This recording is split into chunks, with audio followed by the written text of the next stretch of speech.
Hello friends, എല്ലാവർക്കും good morning. അപ്പോൾ അടുത്ത ആഴ്ചയിലെ ഒരു സൂപ്പർ ഹിറ്റ് വിശേഷത്തിലേക്ക് എല്ലാവർക്കും സ്വാഗതം. അങ്ങനെ നമ്മുടെ പിങ്കി ആകെ തല മറിഞ്ഞൊരവസ്ഥയാണ്. പക്ഷേ പിങ്കിയുടെ മനസ്സിലെ പ്രശ്നം എന്താണെന്ന് ആരോടും തുറന്നു പറയാനായിട്ട് പറ്റില്ലല്ലോ. അർജുൻ കൂടുതൽ നയനയോട് അടുക്കുന്നത് തന്നെയാണ് പിങ്കിയുടെ പ്രശ്നം. പക്ഷേ അത് വീട്ടുകാരുടെ മുന്നിൽ പറഞ്ഞു കഴിഞ്ഞിട്ടുണ്ടെങ്കിൽ പിങ്കി ആകെ നാണം കെടും. കാരണം ഡിവോഴ്സ് വേണമെന്നും പറഞ്ഞുകൊണ്ട് ആ വീട്ടിൽ നിന്ന് ഇറങ്ങാനായിട്ട് നിൽക്കുകയാണ് പിങ്കി. അതിനിടയിലാണ് നയന അവിടെ വന്നതും നയന കൂടുതൽ അർജുനോട്ട് അടുക്കുന്നതും ഒക്കെ ചെയ്യുന്നത്. പക്ഷേ അപ്പോഴും പിങ്കി എല്ലാം സഹിച്ചു നിൽക്കുകയാണ്. അപ്പോഴാണ് നമ്മുടെ യമനയൊക്കെ വന്ന് പറയുന്നത്, ദേ പിങ്കി, നിന്റെ ഭർത്താവാണ് അർജുൻ, കൂടുതൽ എന്തിനാ നയന അടുക്കുന്നത്? അതിൻ്റെ കാര്യമില്ലല്ലോ. നീ നയനയെ നിർത്തേണ്ട സ്ഥലത്ത് നിർത്തണം. ഇത് കേട്ട പിങ്കിയാണെങ്കിൽ ഞാനെന്തിനാ നിർത്തേണ്ട സ്ഥലത്ത് നിർത്തുന്നത്? അതല്ല അവരുടെ ഇഷ്ടം. അതുമല്ല, ഞാനിവിടുന്ന് പോകാനായിട്ട് പോവുകയല്ലേ. പിന്നെ അർജുൻ ആരോട് അടുത്താലും എന്താ, അടുത്തില്ലെങ്കിൽ എന്ത്? എനിക്ക് ഈ വിവാഹ ജീവിതത്തോട് വലിയ താല്പര്യമൊന്നും ഇല്ലല്ലോ. പിന്നെ എന്താ പ്രശ്നം? ആഹാ, ഇപ്പം അങ്ങനെയായോ? ദേ, ഞാനൊരു കാര്യം പറഞ്ഞേക്കാം. നിങ്ങളിപ്പോൾ ഡിവോഴ്സ് ഒന്നും ആയിട്ടില്ലല്ലോ. നിന്റെ ഭർത്താവാണല്ലോ അർജുൻ. ആ അർജുനോടാണ് കൂടുതൽ നയന അടുക്കുന്നത്. പിന്നെ എന്തൊക്കെയാ അവൾ കാണിച്ചു വിടുന്നത്? അവൾ എന്തൊക്കെയാ പറയുന്നത്? അതൊക്കെ ഒന്നും ചിന്തിക്കുന്നില്ലേ? അതെല്ലാം ചിന്തിച്ച് വേണം പെരുമാറാനായിട്ട്. ആ നയന എന്നോട് കൂടുതൽ ഡയലോഗ് ഇറക്കുന്നതിൽ എനിക്ക് ശരിക്കും കലിയൊക്കെ ഉണ്ട്. പക്ഷേ അവളോടൊക്കെ പറഞ്ഞിട്ട് വല്ല കാര്യമുണ്ടോ? പറയേണ്ട സമയത്ത് നമ്മൾ കറക്റ്റായിട്ട് പറഞ്ഞാൽ മാത്രമേ കാര്യങ്ങളെല്ലാം മുന്നോട്ട് പോകത്തുള്ളൂ എന്നോട് പറയുകയാണ്. അപ്പോൾ നമ്മുടെ പിങ്കിയും അതേപോലെ തന്നെ യമനയും കൂടി ചേർന്നിട്ട് അരുന്ധതി അമ്മയുടെ അടുത്ത് ചെല്ലുകയാണ്, കാര്യങ്ങളെല്ലാം അവതരിപ്പിക്കുകയാണ്. ഇത് കേട്ട അരുന്ധതിക്ക് മനസ്സിലായി പിങ്കിക്ക് അർജുനോട് ഇപ്പോൾ പ്രണയം തുടങ്ങിയിട്ടുണ്ടെന്ന്. പക്ഷേ അത് പിങ്കി തന്നെ തുറന്നു പറയണം. പിങ്കി ഇനി അർജുനെ വിട്ട് പോകില്ലെന്ന് പിങ്കിയുടെ വാലിൽ തന്നെ വരണം. അതിനു വേണ്ടിയുള്ള ശ്രമത്തിലാണ് ഈ അരുന്ധതി അമ്മായി. അങ്ങനെ അരുന്ധതി പറയാണ്, ഞാൻ ഏതായാലും ആരോടൊന്നും സംസാരിക്കാനൊന്നുമില്ല. എനിക്ക് ഈ കാര്യത്തിൽ ഒന്നും പറയാനും പറ്റൂല. കാരണം ഞങ്ങളെല്ലാം ഇവിടുത്തെ മരുമകളാണ്. ഇവിടുത്തെ യഥാർത്ഥ അവകാശം ആരാണെന്നറിയാമോ? അത് അർജുൻ്റെ അമ്മ തന്നെയാണ്. അവള് വേണം കാര്യങ്ങളെല്ലാം തീരുമാനിക്കാനായിട്ട്. നിങ്ങളേതായാലും ഒരു കാര്യം ചെയ്യ്, നിങ്ങൾക്കിവിടെ എല്ലാ അവകാശങ്ങളും ഉണ്ടല്ലോ.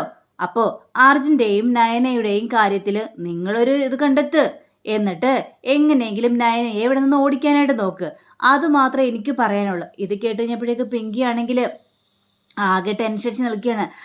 അമ്മായി ഇതെന്തൊക്കെയാ അമ്മ പറയുന്നത്? ദേ, നയനോട് ഞങ്ങൾ പറയാനോ? എന്നിട്ട് വേണം ഞങ്ങളെ തലയെടുക്കാനായിട്ട്. ഞങ്ങൾ പറഞ്ഞാലൊന്നും കാര്യങ്ങൾ നടക്കില്ല. നടക്കോന്നേ? നിങ്ങൾ പറഞ്ഞാൽ കാര്യങ്ങൾ നടക്കും. എന്നെക്കൊണ്ട് മാത്രമല്ല, അത് നിങ്ങളെ കൊണ്ടും സാധിക്കും. അപ്പോൾ ഇവരിനി അമ്മായിയോട് പറഞ്ഞിട്ട് കാര്യമെന്ന് മനസ്സിലായി. ഇവരിങ്ങനെ മൂന്നുപേരും കൊണ്ടൊന്ന് പോവുകയാണ്. അപ്പോൾ പിങ്കി പലതും മനസ്സിൽ കണക്ക് കൂട്ടലുകൾ വെക്കുകയാണ്. പക്ഷേ നയന ഇത് നമ്മുടെ നന്ദയ്ക്ക് വലിയൊരു ട്രാജഡിയാണ് അവിടെ സംഭവിച്ചിരിക്കുന്നത്. കാരണം ആ പ്രൊഫസർ അത്രയ്ക്കും വർത്തമാനങ്ങളാണ് നന്ദയോട് പറഞ്ഞത്. അപ്പം നന്ദയ്ക്ക് ഇത് ഭയങ്കര സങ്കടമായി. നന്ദയാണെങ്കിൽ വീട്ടിൽ വന്നിരുന്ന് ഭയങ്കര കരച്ചിലാണ്. അപ്പോൾ ഇപ്പോൾ ഗൗതത്തിന് നന്ദയോട് ഭയങ്കര ഇഷ്ടമാണല്ലോ. കാരണം നന്ദ ഒരു തെറ്റുകാരിയല്ല, നന്ദയുടെ ഭാഗത്ത് തെറ്റുകളൊന്നും ഇല്ല എന്നൊക്കെ മനസ്സിലായിരിക്കുകയാണല്ലോ ഗൗതത്തിന്. അങ്ങനെ ഗൗതം റൂമിലേക്ക് വന്നു കഴിഞ്ഞപ്പോഴേക്ക് നന്ദ ഭയങ്കര സങ്കടപ്പെട്ടിരിക്കുകയാണ്. എന്താ പറ്റി നന്ദ? എന്താ പറ്റിയത്? എന്തെങ്കിലും പ്രശ്നമുണ്ടോ?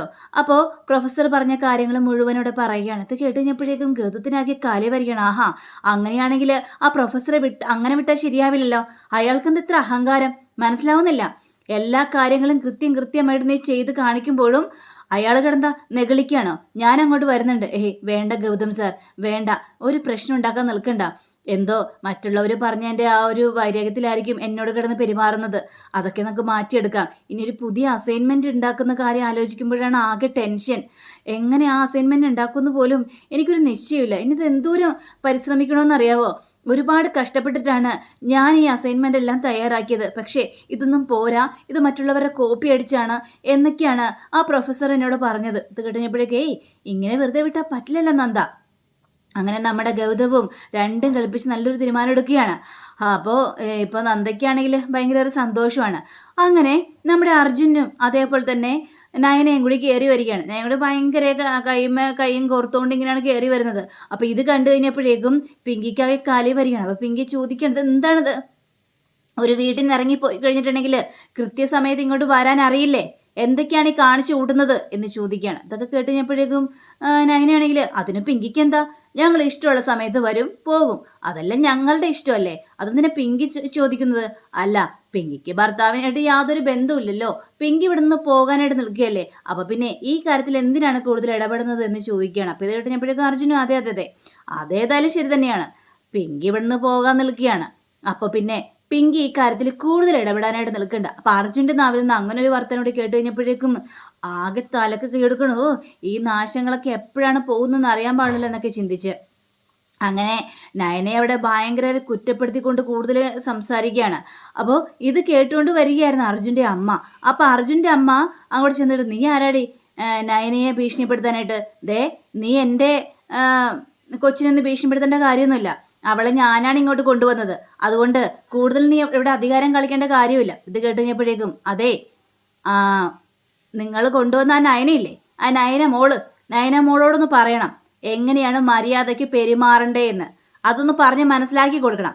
എന്നിട്ട് വേണം, അല്ലാതെ ഒരു അന്യപുരുഷന്റെ മേത്ത് കയറി കിടന്ന് നെഗളിക്കലല്ല വേണ്ടത്. ഇതൊക്കെ കേട്ട് കഴിഞ്ഞപ്പോഴേക്കും അർജുൻ്റെ അമ്മയാണെങ്കിൽ അന്യപുരുഷനോ?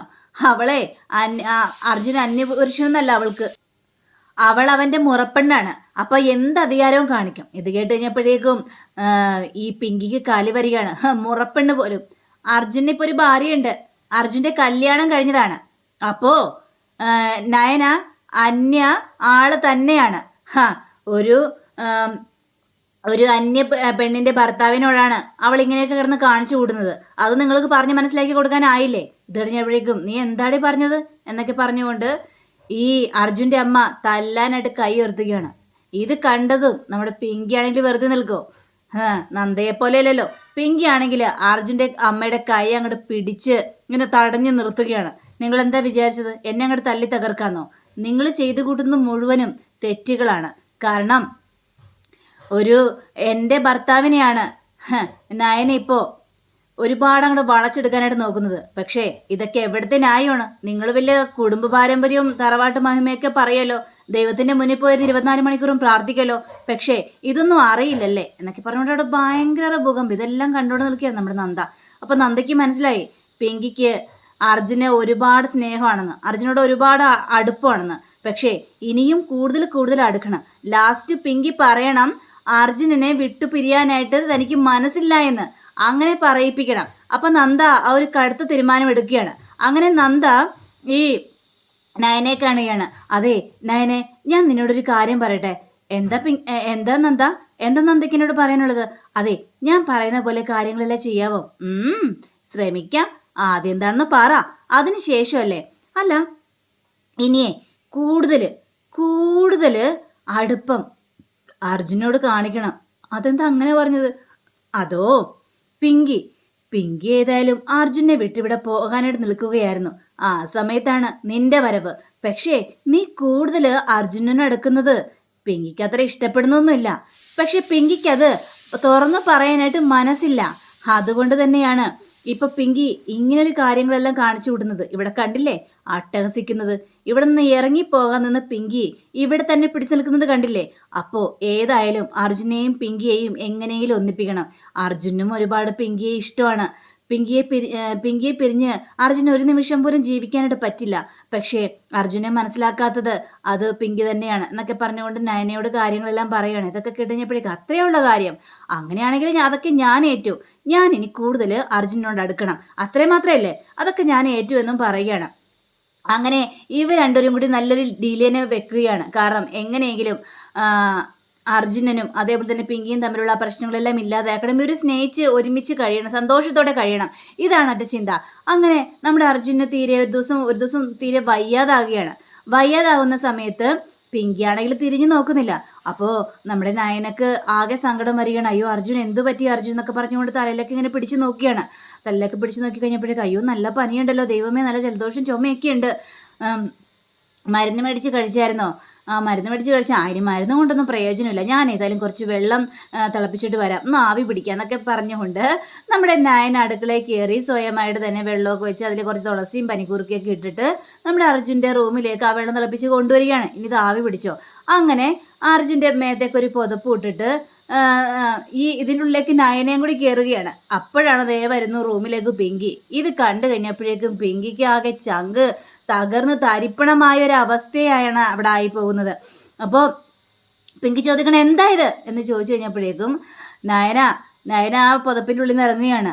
പിങ്കി കണ്ടൂടെ, അർജുന് ഭയങ്കര ചുമയും ജലദോഷവും കാര്യങ്ങളൊക്കെയാണ്, എന്നിട്ട് ഒരു കാര്യം പോലും അന്വേഷിക്കുന്നില്ലല്ലോ. സ്വന്തം ഭർത്താവല്ലേ, ആകെ തീരെ വയ്യാത്തൊരവസ്ഥയിൽ ഇങ്ങനെ നിൽക്കുകയാണ്. അപ്പോൾ ഇത് കഴിഞ്ഞപ്പോഴേക്കും പിങ്കിക്ക് ഇപ്പോഴാണ് കാര്യങ്ങൾ മനസ്സിലായത്. അതുകൊണ്ട് ആവി പിടിപ്പിക്കുകയാണ്. പിന്നെ അർജുൻ എപ്പോഴും ആവി പിടിക്കണ്ടെന്ന് പറഞ്ഞുകൊണ്ട് പുതപ്പെടുത്ത് മാറ്റുകയാണ്. അതുകൊണ്ട് ഞാനും പുതപ്പിൻ്റെ ഉള്ളിലേക്ക് കയറിയത്, അർജുൻ എങ്ങനെയെങ്കിലും കൊണ്ട് ആവി പിടിപ്പിക്കണമല്ലോ എന്നൊക്കെ വിചാരിച്ചുകൊണ്ട്. കൂടുതൽ ഇവിടെ കിടന്ന് വേഷം കെട്ട് നിൽക്കണ്ട എന്നൊക്കെ പറഞ്ഞുകൊണ്ട് നമ്മുടെ പിങ്കിക്ക് അരിച്ചു വന്നിട്ട് പിങ്കിയാണെങ്കിൽ ദേഷ്യപ്പെട്ട് അവിടെ നിന്ന് പോവുകയാണ്. അപ്പോൾ ഈ നമ്മുടെ ഈ നയനയുടെ ഓരോരോ കെയറിങ് കണ്ടു കഴിഞ്ഞപ്പോഴേക്കും ദൈവമേ, എൻ്റെ ഭർത്താവിൽ എൻ്റെ കൈവിട്ട് പോകുമോ എന്ന് ചിന്തിച്ച് അങ്ങനെ നമ്മുടെ അർജുനാണെങ്കിൽ ആ കട്ടിലിൽ ഭയങ്കരമായിട്ട് വിറച്ച് ഇങ്ങനെ കിടക്കുകയാണ്. അപ്പോൾ പിങ്കി വന്നു കഴിഞ്ഞപ്പോഴേക്കും അർജുൻ വിറയ്ക്കുന്ന ഒരവസ്ഥയാണ് കണ്ടത്. പിങ്കിക്ക് ഇതേപോലെ പനിയായി കിടന്നു കഴിഞ്ഞപ്പോഴേക്കും ഒരുപാട് കെയറിങ് എല്ലാം അർജുൻ ചെയ്തതാണ്. അപ്പോൾ അർജുൻ്റെ വിറവലും കാര്യങ്ങളും കണ്ടു കഴിഞ്ഞപ്പോഴേക്കും പിങ്കിയുടെ മനസ്സ് നിളകുകയാണ്, പിങ്കിയുടെ മനസ്സ് മാറുകയാണ്. അങ്ങനെ പിങ്കി ഒന്ന് നെറ്റി കൈതൊട്ട് നോക്കുകയാണ്. കൈതൊട്ട് നോക്കി കഴിഞ്ഞപ്പോഴേക്കും ശരിയാണ്, നല്ല പനിയുണ്ട്. അപ്പം ഭയങ്കര സങ്കടം തോന്നിക്കണം. അങ്ങനെ പിങ്കി ആ പുതപ്പെടുത്തൊന്ന് പുതപ്പിക്കുകയും തലയിലൊന്ന് തലോടുകയും ചെയ്തു കൊടുക്കുകയാണ് നമ്മുടെ അർജുന്. അപ്പോൾ അർജുൻ ഇതെല്ലാം അറിയുന്നുണ്ട്. അപ്പോൾ തൻ്റെ ഭാര്യ തന്നെ ഇത്രയ്ക്ക് സ്നേഹിക്കുന്നുണ്ടെന്ന് അറിഞ്ഞു കഴിഞ്ഞപ്പോഴേക്കും അർജുൻ്റെ മനസ്സ് വല്ലാതെ ഇളകുകയാണ്. അങ്ങനെ അർജുന് ആ സുഖങ്ങളെല്ലാം കുറയുകയാണ്. അതേപോലെ തന്നെ നമ്മുടെ പിങ്കി ആണെങ്കിൽ അർജുന് നല്ല രീതിയിൽ തന്നെ കെയർ ചെയ്യുകയാണ്. ഭക്ഷണം എടുത്ത് കൊടുക്കുകയും അങ്ങനെ കാര്യങ്ങളൊക്കെ ചെയ്യുകയും ഒക്കെ ചെയ്തു കൊടുക്കുകയാണ്. അപ്പോൾ അർജുന് മനസ്സിലായി പിങ്കിക്ക് അർജുനോട് വലിയ സ്നേഹം തന്നെയുണ്ട്. ഇപ്പോൾ ദേഷ്യങ്ങളെല്ലാം മാറി തന്നെ പ്രണയിക്കാനായിട്ട് തുടങ്ങിയെന്ന്. അങ്ങനെ നമ്മുടെ പിങ്കി അങ്ങനെ നിൽക്കുമ്പോൾ പിങ്കിയുടെ കൈയൊന്ന് പിടിക്കുകയാണ്. കൈയൊന്ന് അങ്ങനെ ചേർത്ത് പിടിച്ചിട്ട് കയ്യിലൊരു മുത്തവും കൊടുക്കുകയാണ്. ഇത് കണ്ട പിങ്കിക്ക് ആകെ സന്തോഷം തോന്നുകയാണ്. കാരണം താൻ വിചാരിച്ചതുപോലെ തന്നെ അർജുൻ അങ്ങനെയൊക്കെ ചെയ്തല്ലോ. ഇപ്പം ഉറപ്പായിട്ടും തന്നോട് തന്നെയാണ് അർജുൻ്റെ പ്രണയമൊന്നും നമ്മുടെ പിങ്കിക്ക് മനസ്സിലാകുക തന്നെ ചെയ്യുകയാണ്. പക്ഷേ ഇതിനു വേണ്ടി തന്നെയാണ് ആ കുടുംബത്തിൽ അങ്ങനെ ഒരു കളി കളിച്ചത്. ഇനിയാണ് കിടിലൻ ടെസ്റ്റുകളെല്ലാം ആരംഭിക്കാനായിട്ട് പോകുന്നത്. ഇനി എന്തൊക്കെയായിരിക്കും സംഭവിക്കാനായിട്ട് പോകുന്നത് നമുക്ക് കണ്ടു തന്നെ അറിയാം. അപ്പോൾ അടുത്ത ആഴ്ചത്തെ എപ്പിസോഡ് എല്ലാവരും തീർച്ചയായിട്ടും കാണണേ. എല്ലാവർക്കും നല്ലൊരു ശുഭദിനം ആശംസിച്ചുകൊണ്ട് തന്നെ നമസ്കാരം. Thank you. See again. By.